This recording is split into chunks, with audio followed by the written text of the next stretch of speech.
إن الحمد لله نحمده ونستعينه ونستغفره ونعوذ بالله من شرور أنفسنا وسيئات أعمالنا من يهده الله فلا مضل له ومن يضلل فلا هادي له وأشهد أن لا إله إلا الله وحده لا شريك له وأشهد أن محمدا عبده ورسوله أما بعد.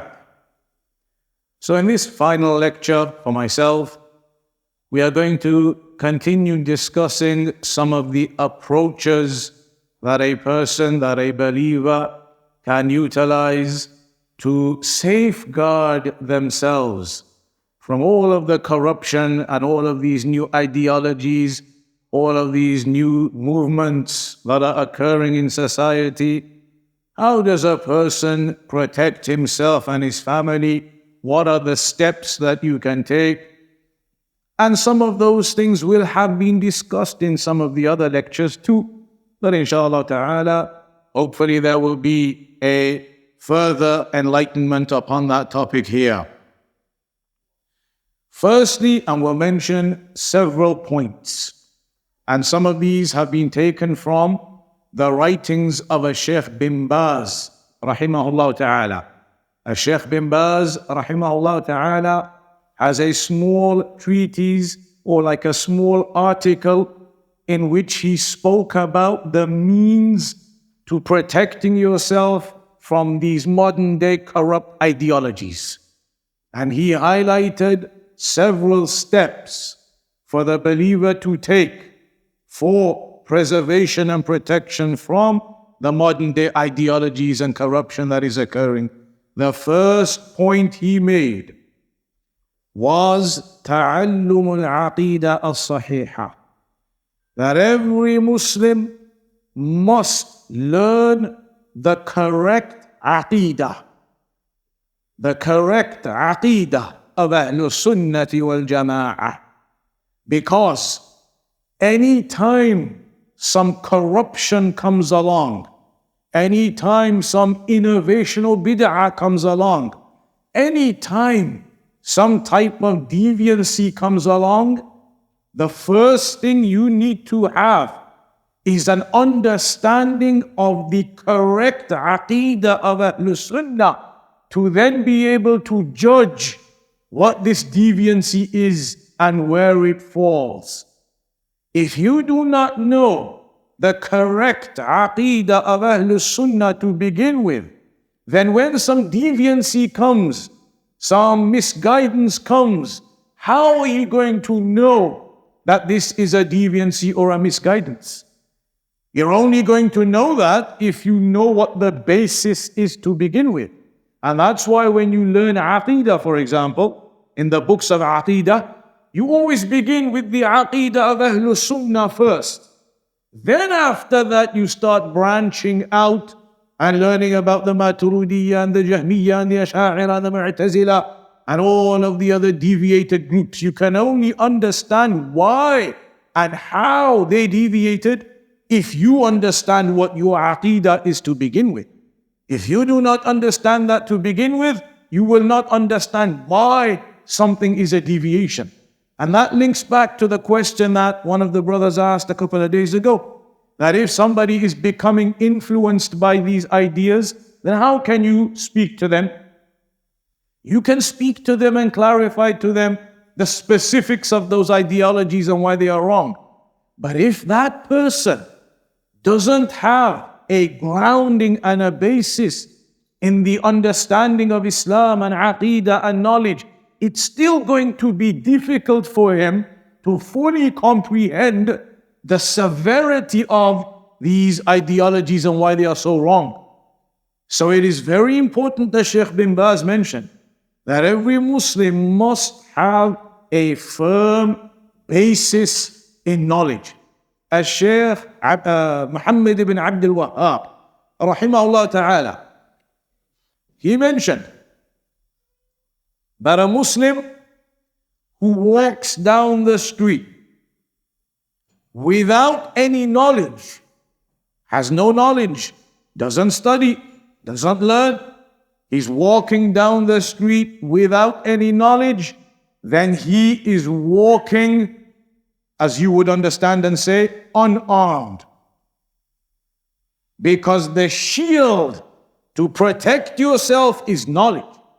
Without that knowledge, you are walking around without a shield, without any weapon or anything to defend yourself and protect yourself with. Knowledge is the defense.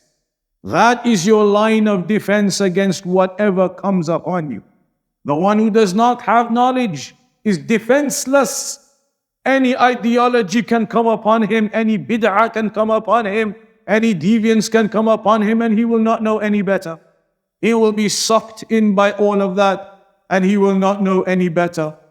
So that's why Shaykh bin Baz, when he was talking about the steps needed to protect yourselves against modern day ideologies, the first step that he spoke about was that a Muslim must gain knowledge of his own religion. As Shaykh Al-Fawzan says, you do not want to be Muslim just by name. You do not want to be Muslim just by name.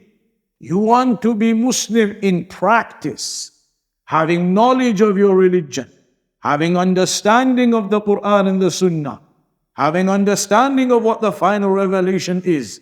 And if you have all of that knowledge and understanding, it will make it far, far easier to deal with the misguidances and the corruption that you face in society. And that is easy to understand. Is a jahil going to be able to deal with those things better, or somebody who is knowledgeable about their religion? Certainly somebody who is knowledgeable about their religion will be able to handle these misguidances that come upon you.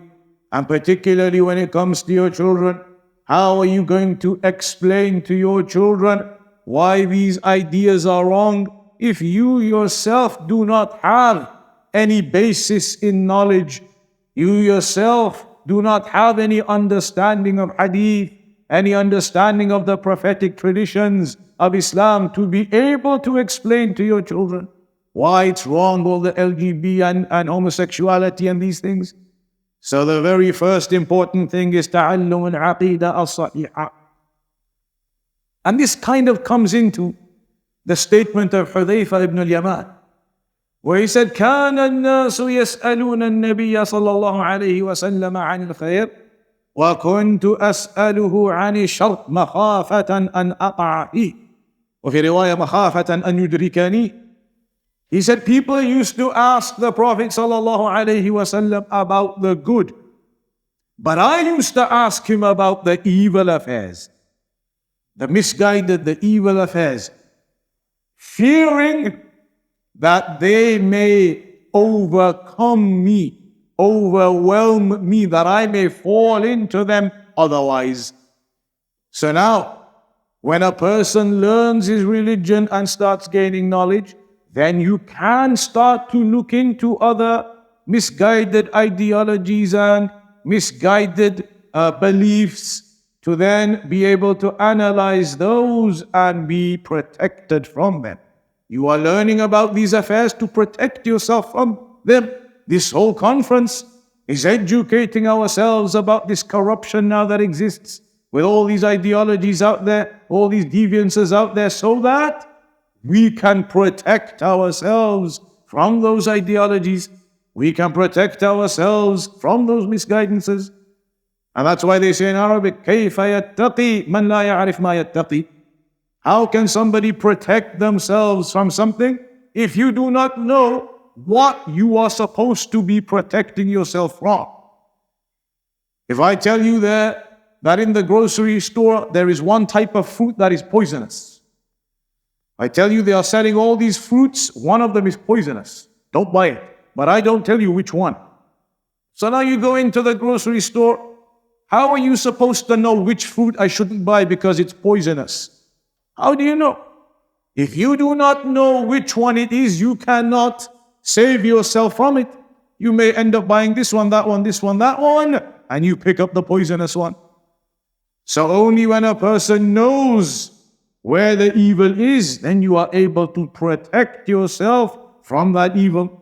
That is why we learn the Aqidah of Ahl Sunnah wal Jama'ah, but also we learn about the deviated methodologies of the sects that came, the Jahmiyyah, the Mu'tazila, all of those different groups and sects, in order for us to be able to save ourselves from their misguidances. And nowadays, all of this, the LGBT and transgender and all these affairs, these are modern day methodologies and deviances that we all need to be aware of in order to protect ourselves and children. Otherwise, a person may become very negligent with these matters. And they may think it's not a big deal. It's not a big deal. And before you know it, your children are becoming influenced by it. And their ideas on life are slowly changing. And their perceptions about things are slowly changing. That is why the role of the parents is so important. The tarbiyah that the parents give their children is so important. But you can only give the tarbiyah if you yourself have the tarbiyah. Kayfa, as they say in Arabic as well, فَاقِدُ الشَّيْء لَا يُعْطِيهِ. Somebody who doesn't have something cannot give it to anybody else. If you do not have the knowledge and the understanding and the recognition, then how are you going to give that to your children? So there's a big responsibility on the parents, on the fathers, on the mothers to educate themselves Islamically, to give importance to studying knowledge. And here in the masjid, alhamdulillah, and in your other masajid from the areas you are from, inshallah, there are lessons going on. There are lessons teaching the Aqidah of Ahl Sunnah, teaching the Manhaj of the Salaf, books of the A'imma. It is important that we all focus on attending those gatherings of knowledge, on educating ourselves on the religion. That is the means to salvation. That is your shield against all the corruption and deviation that comes upon you. Your knowledge and your religion and your understanding is the shield against all of that. Without knowledge, without understanding, without comprehension, you have none of that, jahil. Then you are walking around without any shield open to attack with anything that comes. And you have no idea how to rebuke that, how to clarify that, how to make your children understand it's wrong. You have no idea how to do it. So the asl, the key is al-ilm. Because this whole religion is built upon al-ilm al-nafi' wal-amal al-salih. The beneficial knowledge and the righteous actions. The beneficial knowledge and the righteous actions. That is the key to everything. That's why, as we mentioned in the khutbah a couple of days ago, when Allah said, وَالْعَصْرِ إِنَّ الْإِنسَانَ لَفِي خُسْرٍ إِلَّا الَّذِينَ آمَنُوا وَعَمِلُوا الصَّالِحَاتِ وَتَوَاصَوْا بِالْحَقِّ وَتَوَاصَوْا بِالصَّبْرِ. That all of mankind is in loss, khusran, except for those who have iman, their aqidah, their belief, iman, and they do the righteous actions. Al-ilm al-nafi' wal-amal al-salih. They have the knowledge, the iman, the certainty, and then they do the righteous actions on top. And then they enjoin the good and forbid the evil. That you call the people to the haqq. That's the third characteristic for salvation. That you have your iman, your knowledge, you do your righteous actions, and you call the people to that truth. You invite the people to the haqq, and you warn them from the falsehood. And what is occurring in this whole conference? Calling the people to the truth, warning them against all of this falsehood in society, in the dunya now. That is it, enjoining the good and forbidding the evil. It is one of the distinguishing characteristics of this ummah that elevates this ummah over and above the other that came before. Allah mentioned in the Quran, "Kuntum khayrun nas," or that you are the best of the people. Because, for what reason? تَأْمُرُونَ بِالْمَعْرُوفِ وَتَنْهَوْنَ عَنِ الْمُنكَرِ. That you are enjoying the good and you forbid the evil. You are enjoying the good and forbid the evil. There's an example that the Prophet ﷺ gave, highlighting why it is so important to do that, to enjoin the good and forbid the evil. And in the context of what we're talking about, to enjoin the good by calling them to the haqq and warning them against all of these movements and ideologies that exist now with transgenderism and changing your sex and homosexuality and all of the affairs. Enjoining the good and forbidding the evil in society. The messenger gave an example. He said that there were a group of people,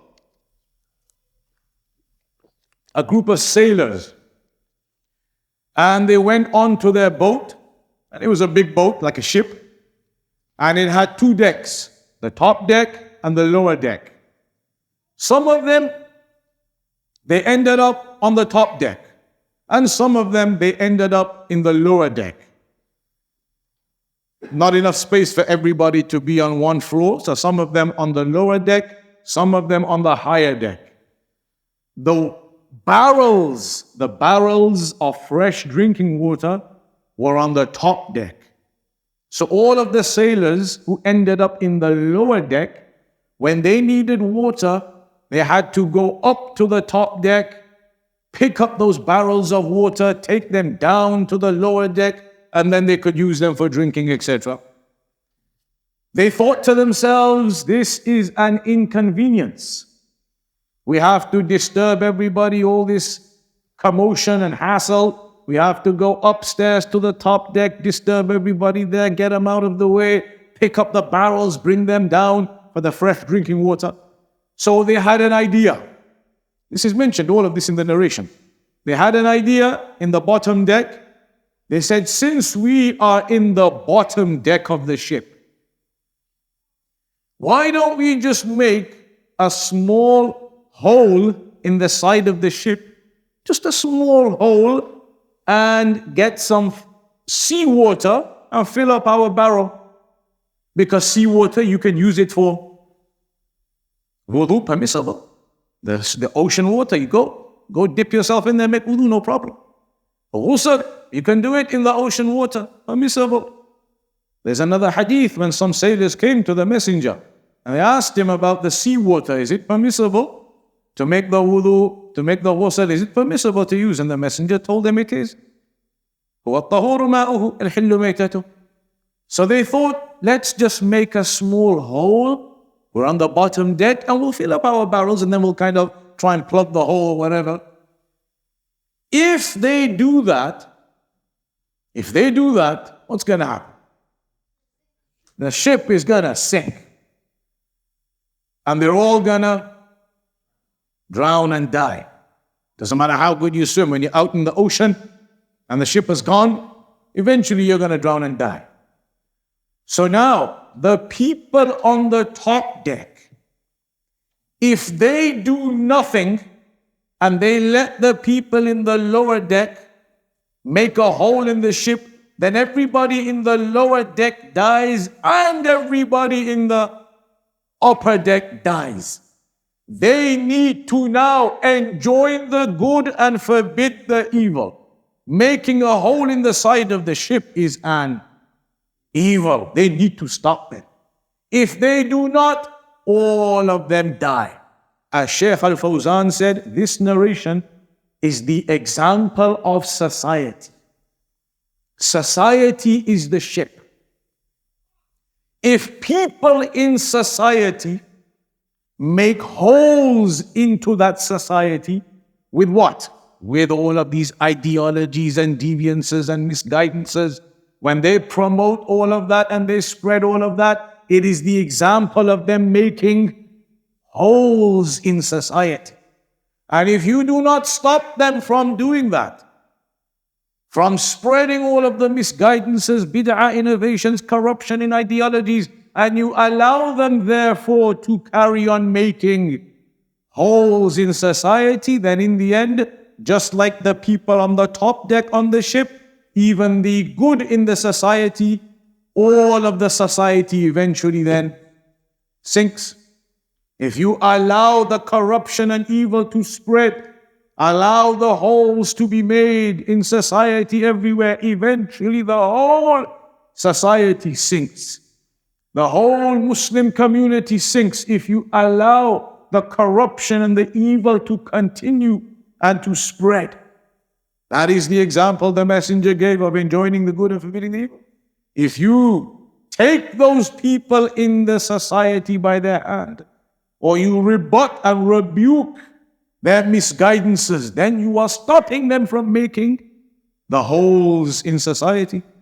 Just like those men would stop the sailors from making a hole in the ship by rebuking and refuting this evil and clarifying the truth that Allah subhanahu wa ta'ala created us upon, on the natural disposition of Tawheed, men and women with their roles and responsibilities.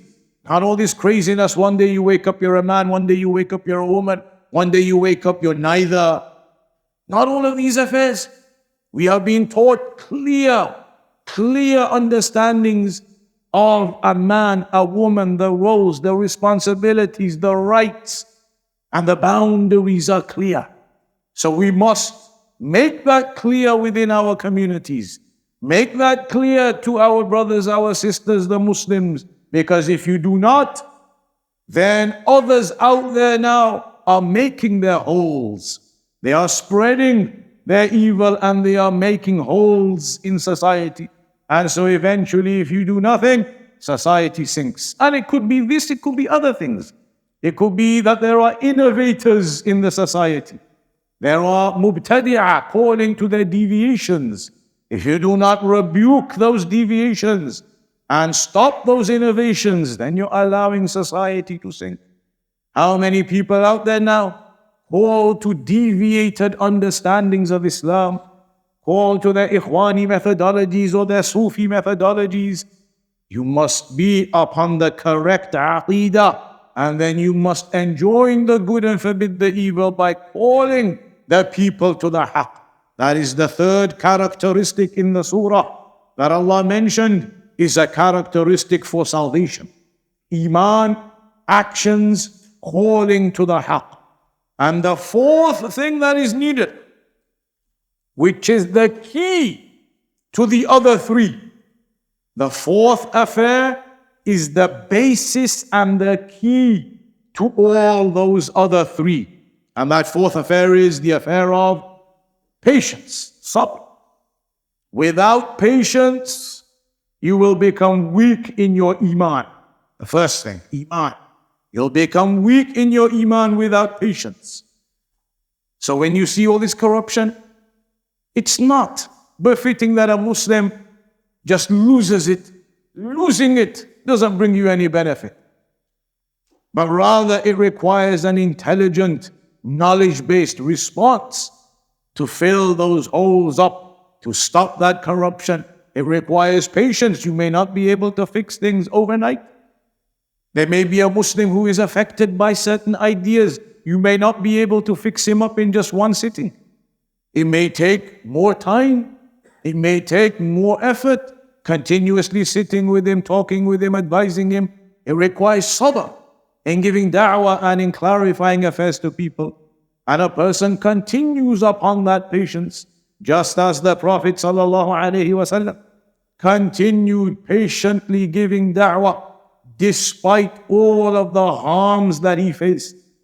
They used to get the insides, the intestines of camels and come and throw them on top of the Messenger when he was in prostration. Mentioned in the seerah, they would get thorns and throw them into the path of the Messenger. All types of harm that they did to the Prophet ﷺ.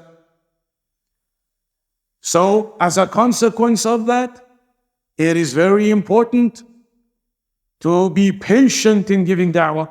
The Messenger continued with his uncle Abu Talib right up until the deathbed. When his uncle Abu Talib was on the deathbed, the Prophet ﷺ went to him and he said to him, Ya Am, O my uncle, قُلْ لَا إِلَهَ إِلَّا اللَّهِ. Say La ilaha illallah, kalimatan uhaju laka biha inda Allah. A statement that I can make some case for you. You will have some defense for yourself on the day of judgment. The scholars, they say, look at how the Messenger addressed his uncle. Ya Am, oh my uncle, with that gentleness and that kindness, my uncle. Say La ilaha illallah. But we know the story, there were two of the mushrikun with him too. And when they heard the messenger saying to Abu Talib, become Muslim, they said, Atatruku dina abik wa abaik. Are you going to leave the religion of your forefathers? So when Muhammad heard them trying to convince him to stay as a mushrik, he said, La ya am, qul la ilaha illallah. Say La ilaha illallah. Again they said, no, are you going to leave the religion of your forefathers? Are you going to turn your back on your forefathers? So in the end, the Rawi of the hadith says, كَانَ آخِرُ مَا قَالْ هُوَ عَلَى مِلَّةِ عَبْدِ الْمُطَّلِبِ. That the last thing he said was that he is staying upon the religion of Abdul Muttalib. But the point is, the messenger continued patiently up until the last moment. There's the example of the Jewish boy. There was a Jewish boy who used to come and help the messenger. A Jewish boy used to come and be around there. And that Jewish boy became sick. And he was dying on his deathbed. So the messenger went to visit him. And when the Jewish boy was on his deathbed about to die, and his father, the Jewish father of that Jewish boy, was there too, the messenger went to him and told him, said to him, say La ilaha illallah, die upon Islam. So he was a boy, the Jewish boy, he was young. When he heard the messenger say to him, say La ilaha illallah, the boy, his first reaction was to look at his father. Now what will my father say? He looked at his father. His father said to him, obey Abul Qasim. And so the boy took the Shahada and died upon Islam. So a Muslim continues patiently upon sabr.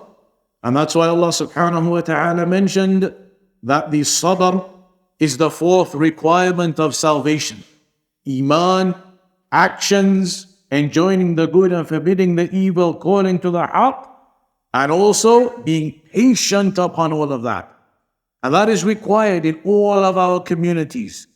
In this markaz here, this masjid here, and all the other masajid and marakis that you are from, it requires patience in giving da'wah, patience in calling the people to the truth, whether it is clarifying to them these issues that we've been talking about this weekend, or other issues of the religion, calling them to the correct methodology and understanding, calling them to the way of the Salaf, to the upright understanding of the Quran and the Sunnah. It requires patience because people, they are affected by the celebrity culture. Anybody who is on YouTube puts himself down as Mufti such and such, mashallah, and Allama such and such, and he's never finished Kitab al-Tawheed perhaps. They put themselves down and they promote themselves and they become entertainers more than educators. For the common people, they will say this is a boring lecture. He's not making any jokes. He's not, or as we say, he's not cracking any jokes. He's not entertaining us in any way. They don't want that. The common people want entertainment. And so some of these individuals out there, they give them entertainment, claiming that it is da'wah. And so many common people are influenced by that type of thing. So do not be surprised when new people come to the masjid, they come to the markaz, and they have these ideas and they say, yes, I'm listening to Yasir Qadi currently. Or I'm listening to such and such on YouTube currently. Don't be surprised. He's a new person, he's just coming to the masjid, he may not know any better. Slowly start clarifying to him. Slowly start educating him upon the way of the scholars, how the scholars they teach, how the ulama they teach. Start showing him the books of the Salaf. Start showing him the reality of knowledge. And inshallah ta'ala, he will realize what actual knowledge is and what entertainment is. Entertainment, buy your tickets and be entertained and go home, and you've learned hardly anything from the Quran and the Sunnah and the religion. But real knowledge upon the way of the scholars is قال الله قال رسول الله. What Allah said, what the Messenger said, and all of that, patiently persevering upon it. The next point we'll mention, I've been told that due to my flight and things, my time is restricted. I have to finish in just 5 or 10 minutes. I thought it was going to be longer, but we'll summarize some of the points left. That was the first point Shaykh bin Baz said, that you must have the correct aqeedah in tackling or defending yourselves against all types of corrupt methodologies. The second point that was mentioned by Shaykh bin Baz was the importance of a strong family unit. He mentioned this as one of the methods and means to protect yourselves from the corruption of the dunya, that you have a strong family unit in your household. The father, the mother with their children in an Islamic household, Islamic environment, with the father taking his role and responsibility in educating his children, in setting a good example to them. The mother taking on her role as the educator to her children likewise, setting a good example to her daughters. Having that connection within the family, that tight unit within the family, that is one of the means of protecting the Muslim community from the corruption and deviated ideologies. As the Messenger said, كُلُّكُمْ رَاعٍ وَكُلُّكُمْ مَسْئُولٌ عَنْ رَعِيَّتِهِ. All of you are shepherds and all of you are responsible for your flock. We are all in responsibility. And as Shaykh bin Baz mentioned, that when you have a tight family unit, the household of each one of us is upon the Quran and Sunnah with no corruption coming into it, then every household comes together to make a strong Muslim community. As they say in England, pennies make pounds. Like here, cents make a dollar. Every cent you put it together and you find you get a dollar. Put your dollar notes together, keep saving them, you'll have 100. Every single one comes together to make the large amount. So every household that is Islamically upright and sound and stable, then all of those together make a strong and stable Muslim community. So that when deviated ideologies start to spread, then this Muslim community is supporting one another. The individuals within the community, the brothers and the sisters, they are all a tight unit upon knowledge, upon understanding around the masjid, built upon that community of the masjid. All of that helps in strengthening the community, strengthening the resolve of that Muslim community. And when we talk about the strong Muslim household, as Shaykh bin Baz mentioned, that the man of the household needs to behave like the man of the household. And the woman, the mother, needs to behave like the mother. If you now have households where the man and the woman, it's all confused and mixed up their roles in the house, and the woman is going out doing the jobs and responsibilities that you would expect of the man, and the man is doing things that you would expect of the woman, then the children are now being raised with a slightly confused understanding from their household from the beginning. So when these corrupt ideologies come, they don't seem too corrupt to them. They say, well, my father, he does X, Y, Z, and my mother, she goes out and does this and that. And they don't think it's a big deal what they are talking about now, equality and this and that. So it requires that the Muslim men, they take on the role of being the father in the household as it should be, as a role model to their children. And the mother takes on the role of the mother as she should be, as a role model to her children. And then the final point we'll mention, and there were a few, but if we can mention the final point, as Shaykh bin Baz highlighted it, and it's been spoken about over the weekend, wasa'ilul i'lam, all of the media and social media these days, then that is a means to rebuking and clarifying the errors that exist out there. And in particular, what is meant by that is spreading the speech of the scholars. As Shaykh Rabi and other scholars, they used to say, even in those days, the media fill it up with the truth to rebuke all the falsehood on it out there. It's there, the platform is there. And it's not like you're sharing the platform with anybody, it's an open public platform of the dunya. All the falsehood is on it out there. They used to say, you spread the truth on it, spread the speech of the scholars, translate the speech of the scholars, which is done, alhamdulillah. The brothers and sisters in various places, Marakis, they translate the works of the scholars. They translate them into books, into e-books, onto PDFs, and they are spread onto the internet and to online resources. All of that as a means of good and upright reading material for people who are being opened up to the corruption that is out there. that they can come across the truth as well, and they can see that, and it's available to them. So for those who are able, then they also engage in spreading the speech of the scholars to the best of their ability. Because ar-ruju' ila al-ulama is one of the basic foundations. Asking the scholars and returning back to them in the affairs of our religion. فَاسْأَلُوا أَهْلَ الذِّكْرِ إِن كُنتُمْ لَا تَعْلَمُونَ. Ask the people of knowledge if you do not know. And this affair now, do not be like, look at the way that they do it. Qadi and his likes, slowly putting this idea out to the people that the scholars, the ulama, they don't know what's going on out here in Florida. They don't know what's going on in America. They are basically just sat on their camels in the desert in the Middle East. What do they know about our society? What do they know about our communities? No point going to them to ask them for advice or input. And slowly that deviant and corrupt methodology, it has become widespread amongst the people.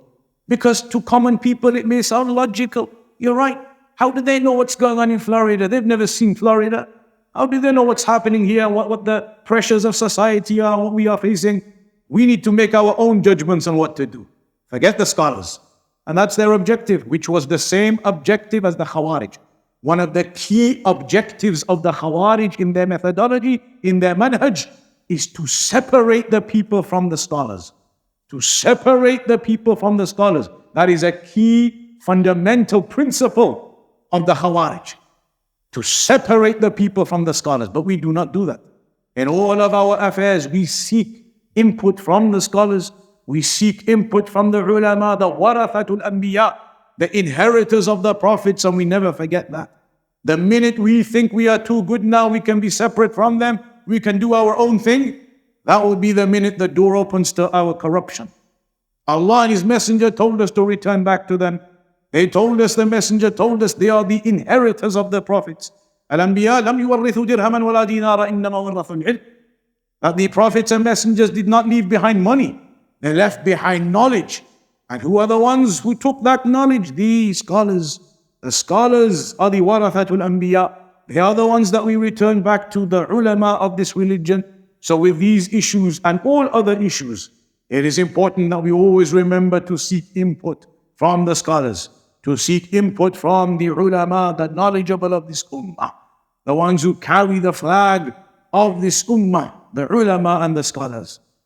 So that perhaps is a few points, and there were a few others, but I've been told time is restricted at the moment, so I will have to conclude upon that for now.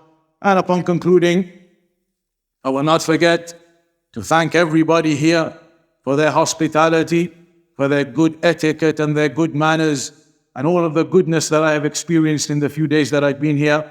I ask Allah subhanahu wa ta'ala to reward everyone with goodness, to bless you in yourselves, in your families, in your children. For indeed, it is a great affair, this brotherhood, this unity between Ahlul Sunnah, that no matter where a person is from, no matter what his nationality is, no matter what his accent may be, we are united upon the haqq. We are united upon Salafiyyah. So I thank everybody here for their hospitality, for their good manners, their good etiquette, and in particular the brothers who have been organizing everything, Akhuna al-Fadil Sharif and Arzad, and all the brothers here who have been working hard to set this up and to organize all of this. May Allah subhanahu wa ta'ala bless you, your families and your community. Jazakumullahu khair. We ask Allah subhanahu wa ta'ala to facilitate that we may meet again one day. Barakallahu feekum wa sallallahu ala nabiyyina Muhammad wa ala alihi wa sahbihi wa sallam.